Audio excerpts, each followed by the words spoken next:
guys, welcome to another top table wargaming video. This is a tutorial to show some of you guys how I achieved my Goblin Town Warg Marauder conversions, to get the Warg Marauder profile to fit in as themey as possible with Goblin Town, if you can call it themey. I'm always on the side of that with the Goblin Town, the failure of success with the Goblin Town box set and basically the Hobbit range in general, that the goblins from Goblin Town never got an as extensive list as they should have done, as goes with most of the Hobbit factions, to be honest.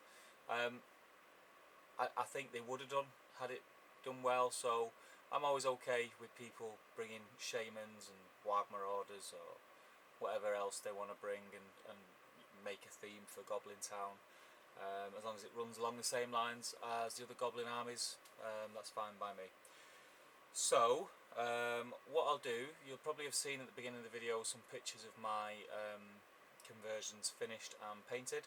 I will try and show you how I achieved that, because I just want to do a couple more for a force which isn't for anything in particular. It's just a force that I've wanted to put together for a while. So yeah, I'll start off with the models that we need. We need 3 Goblin Town goblins, preferably poses where the legs are slightly apart. Just make life easier for yourself when it comes to sculpting them on the Warg. They don't have to be that way if you don't have any of these poses lying around, and the ones that you do have, the legs are slightly closer together. That's fine. I'll show you how to overcome that. I'm just using these guys because it's just a little bit easier. And a Warg model. You can use the old Warg, the new Fell Wargs, which are much nicer models. People did ask me why I used this model instead of the new Fell Warg model. The simple reason is that I have tons of these guys lying around, and if I don't use them for this, they'll be wasted. They won't get used for anything, so I may as well use them. And I don't actually think they're that bad. I've never minded them. I understand why people don't like them. It's all down to personal preference. For me, probably a little bit of nostalgia. You know, there's no mistaking the Lord of the Rings Warg model. I've never seen anything else like it. So yeah, so I quite like them. They'll do a job, let's put it that way. I'm using bits from a bits box to create a model that's going to do well for me in game, so I can't complain. If you have Fell Wargs, you can use Fell Wargs. There's no difference really to the conversion itself. You may have to cut away a little bit more of the fur off your Fell Warg, but other than that it's fairly straightforward, and you can follow the guidelines in this video to achieve the same effect, basically. So they're the models you'll need. I'm not going to go into what tools you'll need, etc., because I've done videos with basic conversion tools and basic terrain building tools and stuff like that, so you should have most of the stuff already, especially if you're taking this task on. You probably are. You've probably tried conversions before, so you probably have most of the tools that you'll need. So yeah, so we'll get stuck in. I'm just going to cut the video there, and we'll come back with the beginning of the conversion. See you in a second. Okay, so the next thing that we're going to do, we're going to get rid of the stanchions on the bottom of the models. So we're going to use our snips, and we're going to be very careful to try and not damage the feet, which is fairly easy. They've got quite substantial feet mass, as it were, so we'll chop that away, and any bits of flash or anything that's left. You can at this stage clean your models up if you haven't done so already, get rid of your mould lines, etc.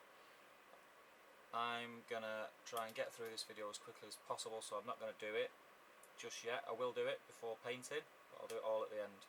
I'm going to get the model together first and then clean off all the flashing. I don't normally do things that way, but just in this case I am doing. So, no comments about me not cleaning off the flashing, please. I'm fully aware. Right, so that's the last one of those. What I then do, I try and imagine the models themselves on the Warg, and I envisage what the finished product's going to look like. I look at the poses in front of me, and just as an example, this guy, he has two hands quite close to his chest. See if that can pick that up. Two hands quite close to his chest. So what I'm going to do with that, I'm going to try and get that so it looks like he's holding onto the fur. So he's going to be the guy at the front, which leaves these two fellas. And out of these two chaps, the one that's most upright and tallest is this guy. So he's going to go at the back, so he can still be seen from front on to the whole model, which leaves this guy who's going to be in the middle. Again, you don't have to do that. There is a pose in one of these goblin towns excuse me, where the goblin is running and he's got one hand in the air with his weapon, and you've probably seen it, where I kind of ran out of space on top of my warg. So what I've done, I placed him hanging off the side, so he was hanging onto the tail with one hand, and the hand that was in the air was further up here, and I sculpted some fur he was gripping onto. It's like he fell off the back and he was hanging on for dear life, and it did look really cool. I'm not going to do that on this one, but you know, once you tackle a conversion like this, things like that are fairly straightforward, and you'll be able to work out what you need to do and how you need to do it. So we'll keep this one basic. So that's our models. So we have front position on the Warg, second position on the Warg, third position on the Warg. On these Wargs, what I found through doing this, we do need to remove some more of the fur, which is easily done. You could use your craft knife and snip away bit by bit. If you're using your knife, one piece of advice I would do is don't try and cut the whole thing away in one go, because one or two things will happen. You'll slip and badly injure yourself, or the blade will just snap on your knife. If you just do it in small parts, as if, like, you know, you're just shaving it off bit by bit. And the beauty of doing it like that also is you can keep checking your model on it so you don't cut too much away. And you know, you can cut a piece, cut some off, check it. If it needs more off, cut some more off, check it, rather than going in, whacking a load of it off, sitting your model on top and realising that you've then got to sculpt a load of fur back because you've cut too much off.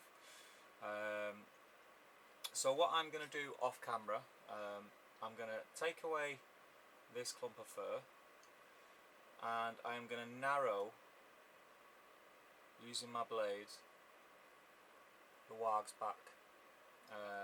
I'm going to do that, I'll just show you. I'll always be cutting away, but basically I'm just going to, the same technique, shaving, I'm just going to take shavings off, like so. Yeah, it's quite difficult, and you need to make sure that there's no fingers left over where you're going to catch your finger. Everything needs to be behind the blade, and you're just shaving off his fur. What you want to do, you want to just take his shoulders and the part of his pot belly that sticks out, just shave that off. You'll know you've gone far enough, or too far should I say, if you actually go all the way through the plastic and you create a hole. It's not a problem if you do that, it can be rectified, but once you get to that point, there's nothing more to take off. So if you keep going, you're just going to ruin the model. So I'm going to do that off camera, and then I'll show you what I end up with, and then we'll move on to what we do with the goblins to get them to fit. I'll see you in a second.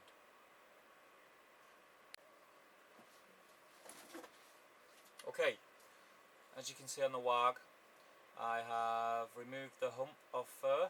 It's created a hole, which is fine, and I've shaved off the shoulders and part of the belly on both sides, as you can see. And as you can see there, when I said you shave off to the point where there's a hole, which I've done there. Again, that'll be fine, because once the goblins are sat on this warg, what we're going to do is we're just going to use some green stuff or modelling putty of some sort and just recreate some of the fur there, so that's fine. From this point onward, that's as far as we're going to go with the warg for this minute, and I'll move on to the goblins and let you know what adjustments we need to make to those to get them to fit. The obvious adjustment would be the loincloth, because that's going to get in the way when you try to position these guys onto the warg. So we're going to snip off the loincloth as high up as we possibly can. In some cases we may need to cut slightly into the top of the thighs where the buttocks would be, just to get a nicer, smoother sit, so it does look like they're actually seated on the warg and not sort of standing over the warg, if you know what I mean. So yeah, what we'll do is we'll take the loincloth off, position the goblin on the warg, and make a decision whether we need to cut more away. The spread of this goblin's legs is already looks like it could be quite sufficient. I actually like the way that this leg here comes back inward, because it will look like on the model that he's like trying to get a grip on the warg using his feet. So we can kind of have a look just to get an idea. Yeah, he needs to go a little bit further down, so there is a couple of adjustments to do, but that's not a problem. The central guy, again, the spread of the legs is really good, and we've got a bend on the knee, so it'll look like he's trying to get a grip. You know, this arm here could be reaching over the shoulder of the guy who's steering the warg, just to look, you know, more dynamic. But I don't think there's that much we're going to have to do with this guy, just cutting away the loincloth. And then this one, this guy has a square type loincloth, so we probably will have to start cutting away into him, possibly even removing his legs, cutting away into the base of the body mass, reattaching the legs, and maybe using putty or green stuff to put some more leather cloth around the joint, just to tidy it up and hide the joint itself where we've removed and reattached the legs. Maybe put a bend in this knee, it's quite straight, this leg. What we will try and do, which can be the difficult part, is when you've got 3 goblins all in single file, you don't want them, I don't know if the camera's going to pick this up, but I'll try and simulate what it is I mean. You don't want them like that, where from front on you can see the front goblin's face and that's it. You kind of want them sort of looking over each other's shoulder, so to speak. But then you've got to be careful that you're not getting the height as they go back higher and higher and higher, and they're not sat on the warg. So what we're going to do is we're going to remove parts of the loincloth that we need to remove.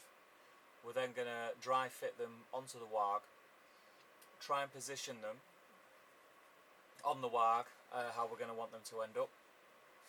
To do that you can use blue tack, plasticine, anything like that to hold them in position. And when they're in position like that, you can have a look around the model. You know, you can check to see where little adjustments need to be made. Do you need to move a leg? Do you need to move a goblin slightly left or right so he's not hidden by the goblin in front, etc. So what I'm going to do, I'm going to cut the loincloth area away from these guys. I'm going to dry fit them to the warg, and then before I do anything else, before I make any decisions, I'll come back on camera and I will just quickly talk over what it is I'm looking for, what I'm trying to achieve, and if there's anything in there I need to change and how I'm going to do it. So I will be back in a second. Okay guys, what we're going to do here, as you can see, I've just removed and filed away some more of the warg, so I can show you clearly what it is I'm going to do. This is the front guy, and what he's going to do, he's going to sit like so, there's not really much I have to do to him to get him to look right. I'm going to remove the bone sword from this arm and put it coming out of the left arm, and the arm that's tight into his chest where the sword was, I'm going to put it so I'm going to sculpt some fur so he's like clutching the fur and holding on, and he's going to be slightly leaning forward like so. That's how he's going to sit on the warg. And then behind him is going to be this guy. As you can see, I've removed the loincloth leather like I said I was going to do. He's going to be sat behind, and he's going to be at a slight angle over the right hand shoulder, as if he's leaning down and swinging his sword behind the front guy like so. What I'm going to do with the legs is the left hand leg I'm going to sort of slightly manipulate so it tucks in further into the side of the warg like so, and then the guy at the rear is fairly straightforward. He's just going to be sat upright on the back of the warg, not really doing much. I'd say there to look pretty, but he does far from that. I need to manipulate the legs more on these. It might even be that much of a manipulation to get him to sit right, is that I remove the leg and have it coming out more at an obtuse angle from the goblin himself. So what I'm going to do is I'm going to make them adjustments. I'm going to come back in a second with the goblins in situ on the warg. I'm not going to do any green stuff, and I'm going to explain to you what I've done, how I've done it, and what we're going to do to finish the conversion off. So I'll see you in a second.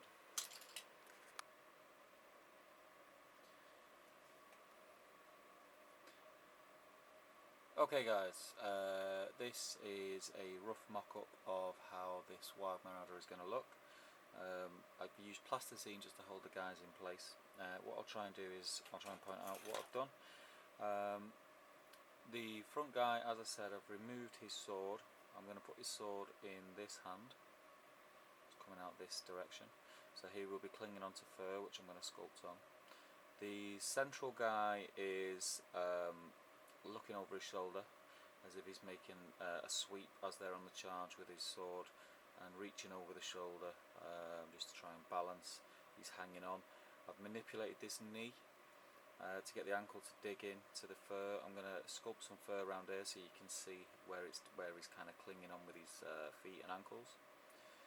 The guy at the back, very straightforward. He's just stood upright, doing nothing spectacular or out of the ordinary. You just put him in there so that we can, from front on, get a shot of all the faces. That's what I like to do with the conversion, and make sure that no one, they're not just in single file and hiding each other's details, etc. Had to manipulate his legs quite a bit. I've cut up into the groin area on both legs to make him more spread-eagled, if you like, and then cut into the backs of the knees to then tuck in with his ankles, as you can see. So that's the general look of the Warg Marauder that we're going for at the minute. This is one of a few. There will be videos covering the other poses and different things you can do, but this is the one for now. So I'm going to go ahead and glue the sword into this hand, glue all these models roughly in this position, and then I'll start the putty work, and I'll come back once that's done. Okay, so here we go. We've done a little bit of putty work. Not taking my time with these guys because I need to get 3 done, and I've still got painting to do for a tournament which I have this weekend. Really shouldn't be doing this, but hey ho.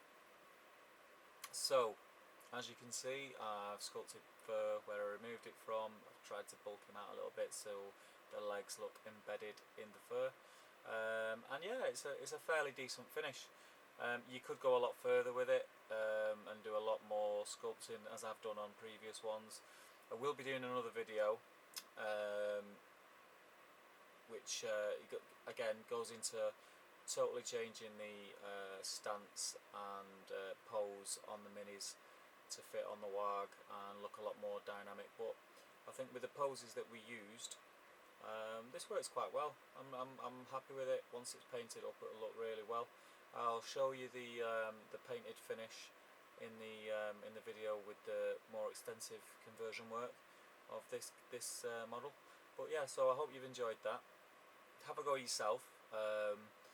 Let me know, post up on the Facebook group, or even in the GBHL group, and tag Top Table Wargaming in it, and let me see you guys having a go at a similar conversion.